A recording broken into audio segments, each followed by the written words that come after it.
Inside this story naweza kusema yani for me, wajua wazee wetu kitambo walikuwa wakipenda, si kitambo hata sasa hii, wazee wetu yani wale wa kitambo walikuwa wakipenda sana sinema za Kihindi. So ukiingia nyumbani waona movie za Kihindi, pengine movie za nini, so I get interested, yani nilikuwa more interested na movie za Kihindi zile za kitambo. Mara nyingi ukiangalia content zangu ambazo nafanya za Kihindi huwa ni zile nyimbo za kitambo kitambo, si zile za kisasa. Za kisasa hata sizijui kusema la ukweli, lakini nilipata hii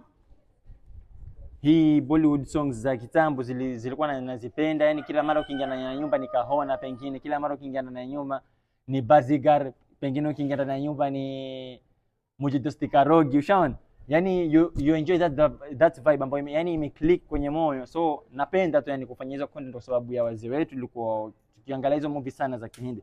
Zamani kwa kuna lady show, watu wakiangalia movie za Kihindi. Umeona kulikuwa na mabanda mbali, kulikuwa na paka kule sijui kule Coast kwaitwa nini huko Coast huko, watu wakienda wazee kitambo zama hizo. So movie za Kihindi huko kwetu Lamu zimeangaliwa sana na watu wazipenda, ushaona? Ndio maana utapata content zangu nyingi za Kihindi ambazo ninafanya zile za kitambo, hata si nyimbo zile za kisasa, ushaona? Zile za kisasa nikifanya pengine nione nimeipenda, lakini it's out of my happiness kufanya zile content. So sijui tena kama ni mila ama si mila, lakini we like what I know all about kwamba we like the movies of Bollywood za kitambo ambazo zikiangaliwa na wazee wetu.